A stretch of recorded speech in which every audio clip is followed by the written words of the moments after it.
말씀, 로마서 8장 12절에서 14절 말씀. 그러므로 형제들아, 우리가 빚진 자로 돼 육신에게 져서 육신대로 살 것이 아니니라. 너희가 육신대로 살면 반드시 죽을 것이로되 영으로서 몸의 행실을 죽이면 살리니, 무릇 하나님의 영으로 인도함을 받는 그들은 곧 하나님의 아들이라. 아멘. 아멘. 아멘. 감사합니다. 네. 오늘 선포된 본문 말씀에 의해서 성전으로 본 심령과 육체의 구조, 어저께 첫 번째 시간이고 오늘 두 번째 시간입니다. 네, 이한드레 목사님께서 말씀을 선포해 주시겠습니다. 네, 부탁드립니다. 좋으신 아버지 감사합니다. 오늘도 겸허하게 말씀 앞에 서서 함께 말씀을 나누고 또 우리가 분발하여 주님 앞에 나가서 기도해내려고 합니다. 이 시간 말씀으로 충만케 하시고 또 뜨겁게 주님께 나가서 기도하여 주님의 응답을 또 놀라운 기적을 맛보는 우리 모두가 되게 축복해 주십시오. 연약한 종 순종하는 마음으로 오늘도 섰사오니 주님 입술을 주관해 주시고 피차 은혜 받도록 함께 해 주십시오. 예수님의 이름으로 감사하며 기도 올려옵나이다. 아멘.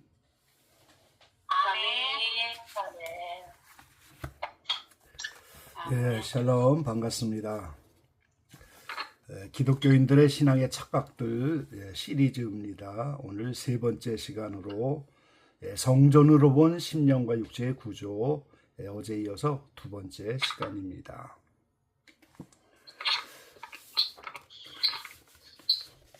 자, 우리는 지난 두 시간을 통해서 구원은 시작이 있고 또 끝이 있다. 그래서 과정이 있다는 걸 이제 우리가 알게 됐고요. 그래서 구원의 역사가 오늘 성령을 받음으로 시작이 되는데, 성령이 오시는 곳이 영혼 육주 어디인가, 이게 오늘 매우 중요한 내용입니다. 그래서 성령이 영혼 육에 어디에 오시는가 하는 것을 알기 위해서, 그럼 인간의 심령의 구조, 육체의 구조는 어떻게 생겼는가, 그걸 알아야 성령이 어떻게 오시는지 알 수가 있겠다라는 거죠. 그래서 인간의 심령과 육체가 어떤 구조로 이루어졌는가, 성경은 뭐 영이라고 말하기도 하고 영혼이라고 말하기도 하고 영혼육 이렇게 말하기도 하는데, 중요한 것은 육체는 보이는 부분이지만 영혼은 안 보이는 부분이라는 거죠. 골로새 1장 16절에 말씀하신 것처럼 만물이 그에게 창조되되 하늘과 땅에서 보이는 것들과 보이지 않는 것들과 혹은 보좌들이나 주관들이나 정사나 권세들이나 만물이 다 그로 말미암고 그를 위하여 창조되었고 그랬어요. 이 눈에 보이는 하늘 땅도 있지만 눈에 보이지 않는 하늘 땅도 있다는 거예요. 그리고 이제 우리가 뭐 보좌, 주관, 정사, 권세 이런 천사들, 영적인 존재는 전혀 안 보이잖아요. 마찬가지로 육체는 보이는데 우리의 영이 있는 영혼 부분은 안 보인다는 거예요. 이 냉장고를 열어 보이는 것처럼 활짝 열어 보이면 좋겠는데 이 심령 속에 안 보이는 것인데, 그런데 하나님은 감사하게도 안 보이는 것을 보이는 것으로 계속 알려주고 계신다는 거예요.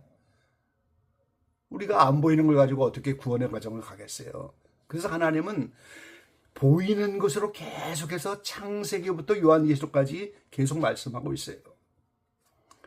그래서 창세기부터 하늘, 땅, 바다, 물 이런 눈에 보이는 것을 가지고 구속의 역사를 이야기하고 있고, 성경 전체는 보이지 않는 영혼의 부분과 영혼의 구원 과정을 보이는 것으로 말씀하시는데, 그 대표적인 것이 영혼의 구조를 성막을 통해서 알려주고 계신다는 거예요. 그리고 선민인 이스라엘 백성을 불러서 광야 40년을 지나가서 하나님 나라로 설정된 가나안에 들어가는 과정, 그것을 가지고 우리의 영혼 속에 일어나고 있는 구원의 과정을 보이는 것으로 설명해 주고 있다는 거예요. 그래서 우리가 이제 성막으로 본 심령과 육체 가운데서 어제 우리가 육체 부분을 이제 말씀을 드렸죠. 고린도서 3장 16절에 있는 것처럼 너희가 하나님의 성전이다. 하나님의 성령이 너희 안에 거하시는 것을 알지 못하느냐. 그래서 이 성막 중심으로 영혼육의 구조를 우리가 지금 나누고 있고 어제 육체에 대한 부분을 함께 나누게 됐습니다. 그래서 이 뜰이 육체라고 하는 걸 우리가 알게 됐죠. 그리고 성막의 겉부분은 혼, 마음, 그리고 이제 속부분 지성소는 영 부분입니다. 그래서 지성소와 성소 사이에 휘장이 있어서 휘장을 걷어내면 영과 혼이 합쳐져서 영혼이 되고 육체가 돼서 그걸 신학자들은 이분설이라고 하잖아요. 휘장을 치면 영혼육 이렇게 해서 삼분설이라고 말하고 있는 거죠. 그래서 어저께 육체 부분, 그래서 뜰에 번제단이 있었는데 이것이 희생제물을 불태워 하나님께 드려서 연기를 흠명하시는 것처럼 우리의 몸, 육체를 통해서 우리는 헌신을 해야만 성소와 지성소인 영혼 부분으로 들어갈 수가 있다 하는 것을 깨달았습니다. 대표적인 이 번제 희생의 제물이 바로 예수님이었다는 거죠. 예수님이 육신을 갖고 이 땅에 오셨기 때문에 우리에게 하나님의 복음을 알게 하시고 천국을 소개해 주시고 또 사랑을 나타내 주시고 주님은 몸을 갖고 오셨기 때문에 십자가의 구속의 사역을 다 이루신 거예요. 그래서 우리도 몸을 드려야 한다는 거 어제 말씀을 드린 바가 있죠. 그리고 이제 물두멍이 있는데 이 물두멍은 제사장이 성막에 들어가기 위해서 몸을 씻는 곳입니다. 그래서 이건 바로 우리가 몸으로 지은 모든 죄들, 행실 이거를 철저히 회개해야 된다. 그래서 그 맑은 물이 바로 성령을 상징한다는 걸 우리가 알게 됐습니다. 그래서 뜰은 육체인데 몸을 드리는 헌신과 철저한 회개를 통해서 우리는 영혼에서 영적 생활을 할 수가 있고 점점 하나님 나라의 사람으로 바뀌어간다는 사실을 어제까지 이제 우리가 깨닫게 됐습니다. 그럼 이제 오늘은 이어서 성소 부분입니다. 어저께 이렇게 올려드린 도표를 통해서 여러분이 숙지하신 것처럼 성막의 구조가 이렇게 성소, 지성소 되어 있는데 성막은 사람의 영혼을 상징하는 곳이에요. 그래서 성소, 그 성막의 겉부분이죠. 그게 바로 혼이라고 하는 마음, 그리고 지성소는 영을 상징하는 것입니다. 그래서 그 성막 안에 이 혼, 마음에 이제 해당하는 그 성막 안에 바로 제일 먼저 등대가 있어요. 등대. 자, 이 등대가 오늘 사람의 마음 안에 있는 양심을 상징하는 것이다 그 말이에요. 7가지로 되어 있어서 7가지로 등대에 불을 켜는 이런 바로 등대입니다. 근데 이게 바로 양심을 상징하는 거예요. 다시 말하면 선과 악을 바로 구분하는 기능이다 그 말이죠. 자, 우리가 아는 것처럼 성막은 4가지 겹으로 이렇게 둘러싸여 있기 때문에 이 순금 등대가 1년 계속해서 매일매일 매순간마다 감람류로 불을 밝히지 않으면 제사장이 들어가서 아무런 일을 할 수가 없어요. 그래서 1년 내내 여기에 불을 밝히는 것입니다. 그럼 이 등대를 우리가 양심이라고 하는 것은 마태복음 6장 21절로 23절에 오늘 본문 말씀이 조금 바뀐 것 같긴 한데요. 오늘 마태복음 6장 22절로 23절에 보면 눈은 몸에 등불이니 그랬어요.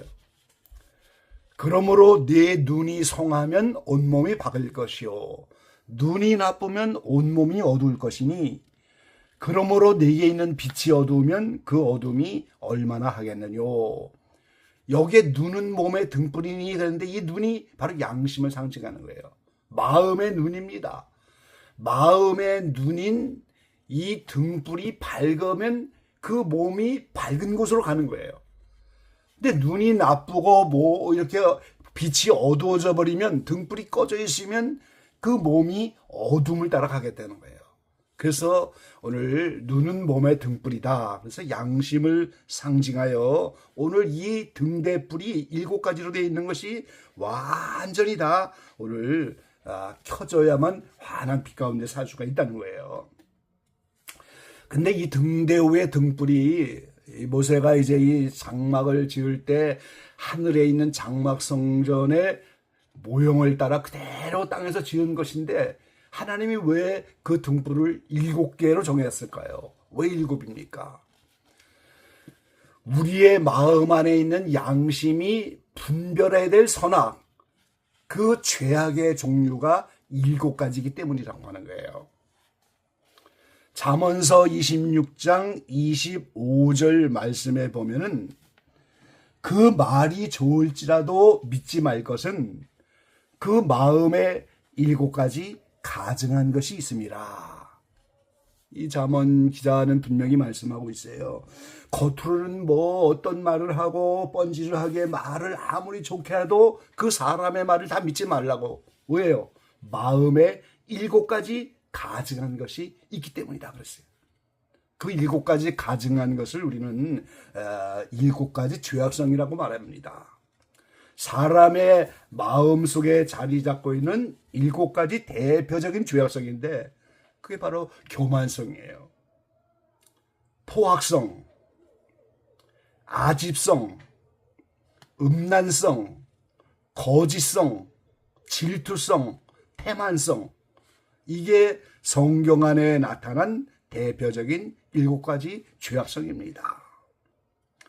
이게 바로 가나안 7족을 상징하는 거예요. 죄를 짓고 나니까 마귀의 속성이 들어와서 그 마귀의 속성이 마치 가나안에 자리 잡고 있는 7족처럼, 그러니까 이스라엘 백성들이 광야를 지나기 전까지는 가나안 7족이 계속 거기 살고 있잖아요. 그래서 가나안 땅에 들어가서 7족을 멸하고 12지파가 자리를 잡아야 그것이 바로 하나님 나라가 되는 그런 원리입니다. 그래서 오늘 하나님 보좌와 같이 하나님의 천국을 상징하는 가나안에 7족이 있는 것처럼 우리 영속에 7가지 죄악성인 원죄가 뿌리 박혀 있는 이거를 바로 상징하고 있는 거죠. 그럼 이제 성도들이 7등불 7가지로 된 선악을 분별하는 7가지 그 양심을 어떻게 밝아지게 할 수 있겠느냐. 히브리 5장 14절에 보면 단단한 식물은 장성한 자의 것이니 저희는 지각을 사용함으로 연단을 받아 선악을 분별하는 자들이니다. 이렇게 말씀합니다. 자, 히브리 5장에 보면 이제 신앙이 어린아이 초보에 머무르는 신앙이 있고 이제 장성한 자가 있는데 단단한 식물은 장성한 자의 것이다. 자, 하나님의 말씀을 젖이나 먹는 어린아이의 그런 말씀이 있고 딱딱한 단단한 식물을 먹는 장성한 자도 있는데 그건 말씀을 사랑하라, 용서하라 이걸 모른다는 것이 아니에요. 그거를 실천해 낼 수 있으면 그 말씀을 먹을 수 있는 단단한 식물을 먹는 장성한 자라는 거예요. 그런데 그 장성한 자는 지각을 사용함으로, 지성입니다. 지성을 사용함으로 연단을 받아서 선악을 분별하는 자들이라 그랬어요. 그러니까 이 양심이 연단을 통해서만 점진적으로 밝아질 수가 있다 그 말이에요.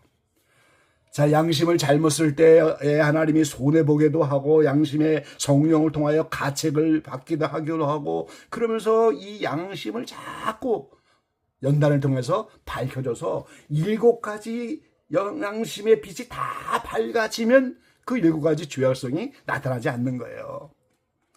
천국은 죄를 짓는 곳이 아니잖아요. 내 마음 안에 먼저 하나님 나라가 이루어지기 위해서는 7가지 죄악성에서 벗어나야 돼요. 그러니까 하나님이 교만한 거, 포악한 거, 혈기를 부리는 거죠. 아집적인 거, 음란한 거, 거짓과 질투와 태만 이런 것들이 순간순간 마음속에 있다 튀어나오면 그거를 철저하게 회개하여 양심을 통해서 점진적으로 밝혀주는 거예요. 우리나라 일제시대에 김현봉 목사님이라고 잘 알려지지 않는 그런 목사님이 계셨는데요. 이분은 주기철 목사님과 같이 이렇게 그 당시에 대단한 영성을 가진 분인데 이 교회에 십자가도 없고 종탑도 없고 그저 교인이 늘으면 또 기둥 세워서 점점 늘려가고 전혀 외부에 알려지지 않는 그런 교회예요. 근데 자그마치 교인이 1500명이었다는 일제시대 말이죠. 근데 그 목사님은 그렇게 새벽부터 밤 새워서 새벽까지 이렇게 기도하고, 그 당시엔 통행 금지가 있으니까, 그리고 이제 점심 먹고 12시 이후에 이제 신방도 하시고 그렇게 하셨다는데, 일제 무슨 형식이나 이런 것이 없이 그렇게 목회라는 특이한 분인데, 그분은 기본 구원이 있지만 성화 구원이 있다, 이런 특별한 말을 하셨어요. 기본으로 구원받았다고 구원받는 게 아니고 성화 구원을 이루어야 되는데, 그 성화 구원을 이루려면 양심을 밝혀야 된다. 이 양심이 밝아야 된다는 걸 무척 강조하셨던 분이에요. 그래서 다소 율법적이긴 하지만 뭐 주일날 돈도 못 쓰게 하고 말이죠. 그러니까 교회 가려면 주일날 멀리 있는 분들은 토요일날 가서 거기 가서 자야 돼요. 교통비를 쓸 수가 없으니까. 뭐 약간 율법적이긴 하지만 대단한 분이었어요. 근데 그분은 양심 구원을 계속 얘기하고 있었다는 거죠. 그 다음에 두 번째, 이제 그 성막의 성소 안에 떡상이 있는데요. 이 떡상은 매 안식일마다 무교병 12덩어리를 진설하는 거예요. 이 무교병이라고 하는 누룩이 없는 떡이죠. 그래서 이 떡상을, 이 무교병 떡을 12덩어리를 진설해서 진설병상이다, 이렇게도 표현하는데, 이 떡상은 우리의 마음, 혼 안에 지성이 있다는 걸 알려주는 거예요. 요한복음 4장 34절을 보면 예수께서 이르시되 나의 양식은 나를 보내신 이의 뜻을 행하며 그의 일을 온전히 이루는 이것이니라. 이 주님은 양식이 하나님의 뜻을 행하고 그 뜻을 온전히 이루는 것이다. 이 하나님의 뜻을 깨닫는 지성, 그걸 이루어가는, 이것이 바로 이제 떡상이라고 하는 의미인데요. 그래서 내 마음속에 떡상이 있는데, 이 떡상 안에 무교병입니다. 누룩이 섞이지 않는 순수한 떡. 그 반면에 누룩이 섞이면 그걸 우리가 유교병이라고 하지요. 근데 이 누룩이 마태복음 16장 11절로 12절에 보면 예수님이 이렇게 말씀하셨어요. 어찌 내 말한 것이 떡의 관함이 아닌 줄을 깨달지 못하느냐. 오직 바리새인과 사두개인들의 누룩을 주의하라 하시니 그제야 제자들이 떡의 누룩이 아니요 바리새인과 사두개인들의 교훈을 삼가라고 말씀하신 줄을 깨달으니라 그랬어요. 그러니까 누룩이 바로 예수님이 말씀하신 것처럼 바리새인, 사두개인들의 교훈입니다. 그럼 이 바리새인과 사두개인들의 교훈은 뭐예요? 하나님의 말씀을 왜곡하고 자신의 이익의 재료로 사용하면서, 바리새인과 사두개인은 외식적이고 위선적인 생활을 하면서 가르치는 사람들인데, 그들이 그렇게 외식과 위선으로 잘못 가르치고 있는 그 사람들의 교훈, 그들의 사상들, 하나님의 말씀을 왜곡한 그 내용, 그거를 우리가 누룩이다, 이렇게 말하고 있는 거예요. 그래서 이 무교병을 이제 12개를 매 안식일마다 진설을 하잖아요. 그 말은 하나님의 말씀을 통한 선의 종류가 12가지이기 때문인 거예요. 그러니까 하나님의 말씀을 통해서 이제 매 안식일마다 12덩어리 떡을 진설하는 것처럼 내 마음 안에 있는 지성 안에 누룩이 섞이지 않은 순수한 하나님의 말씀을 통해서 12가지 선의 열매를 맺어야 한다는 거죠. 그래서 요한계시록 21장 이후에 보면 천국은 12지파로 이루어져 있잖아요. 그게 바로 말씀과 빛을 통한 그 열매가 12가지로 나타나기 때문인 겁니다. 그래서 이 성도들은 이 가나안 땅 하나님 나라에 들어가기 위해서 양심의 등불을 100% 밝혀야 되고, 그 지성에도 이제 순수한 하나님의 말씀으로 이제 안식일마다 이거를 채워가면서 그 지성을 완전히 하나님의 말씀으로 채워야 하는 거예요. 예수님이 내 살과 피를 먹고 마시지 않으면 영생이 없다 말씀하신 게 바로 그 내용이에요. 주님의 모든 말씀, 하나님 나라는 말씀으로만 살아가는 나라고 말씀으로만 이렇게 지켜나가는 나라인데 내 지성 안에 그 말씀이 다 채워져야 되는데 양심과 마찬가지로 이 지성도 광야 연단 과정을 통해서 점점 말씀이 채워져 가는 것입니다. 그 다음에 이제 분향단, 세 번째 이 성막의 성소 안에 분향단이 있는데 그 분향단은 향로의 향을 피워서 하나님께 향연을 올려드리는 거예요. 이거는 내 마음, 혼적인 부분에 의지가 있다고 하는 걸 상징하는 거예요. 자, 양심을 통해서 알게 된 내용입니다. 지성을 통해서 하나님의 말씀을 알게 됐어요. 그 양심과 지성을 통해서 알게 된 그 모든 하나님의 뜻에 따라 결심하고 결단하고 순종하며 실천하게 하는 기능, 그게 바로 분향단의 의지라고 하는 거예요. 그래서 이 분향단도 오늘 연단을 통해서 우리가 점점 변화가 되는 거죠. 아무리 손해보게 되고 어렵고 힘들어도 양심으로 깨달았기 때문에 손해보더라도 내가 의지를 따라 하나님 말씀대로 그 지성을 통해서 하나님께 향연을 올려드리는 것처럼 하나님께 내 의지를 따라 살게 되는 이런 삶으로 올려드려야 된다 그 말이죠. 그래서 이 향연이 올라가는 것이 바로 성도들의 의지가 바로 하나님 앞에 올라가는 거예요.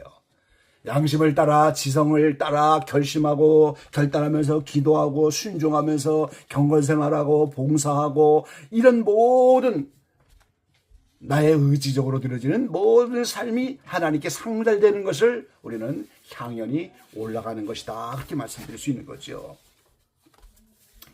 그래서 이제 지성소 마지막 이제 영 부분인데 이 지성소에는 하나님의 법궤가 있고 법궤의 뚜껑을 우리가 속죄소다. 또 시은자라고 이렇게 표현하죠. 죄를 용서해 주는 장소고 하나님이 은혜를 베풀어 주는 장소예요. 그래서 그 속죄소 위에 오늘 하나님의 보좌가 있는 겁니다. 그래서 지성소는 곧 우리의 영 부분을 말하고 성소는 마음, 혼, 그래서 순금등대는 양심, 진설병상은 순수한 무교병, 누룩이 섞이지 않은 하나님의 말씀을 진설하는 거, 그리고 이제 양심과 지성을 통하여 깨닫게 된 모든 것을 실천하는 향을 올리는 분향단, 이것은 우리의 의지 부분이에요. 그래서 우리의 신앙의 싸움은 양심을 점점 밝히는 거, 하나님의 순수한 말씀으로 채우는 거, 그리고 이제 그것을 하나님께 올려드리는 분향단, 이것이 점점 온전해지는 이것이 오늘 우리의 신앙의 싸움이고 영혼의 상태의 변화 과정이라는 거예요. 이제 내일 자세히 말씀을 드리겠는데요. 이 성도들의 영혼육 가운데 오늘 성령이 들어오는 장소가 오늘 영 안에 바로 들어오는 것이 아니라는 거예요. 출애굽하며 성령 받으면 영 안에 들어오는 것이 아니고 오늘 마음 안에 들어오는 거예요. 이걸 내일 성경적으로 입증을 해드리겠습니다. 그 마음 안에 성령이 들어와서 양심을 밝혀주고 지성을 말씀으로 채워주고 천저하게 순종하는 의지를 갖게 될 때 비로소 성령과 함께 영속의 내주 합의를 한다는 겁니다. 우린 이거를 착각하지 말아야 된다는 거예요. 이거를 착각하지 않아야 오늘 여러 가지 성경의 말씀들을 온전히 깨닫게 된다는 거죠. 내일은 그 부분에 대해서 자세히 성경적으로 입증을 해드리면서 우리의 영 안에 성령이 어떻게 들어와서 우리가 어떤 변화 과정을 통해서 오늘 구원의 과정을 이루어가는가 오늘 내일 말씀을 전해드리도록 하겠습니다. 오늘은 이렇게 마음 혼 부분에 대해서 말씀을 드렸습니다. 하나님의 은혜로 깨닫게 되는 기적의 방 모든 지체들 다 되시기를 주의 이름으로 간절히 축원합니다. 아멘. 아멘.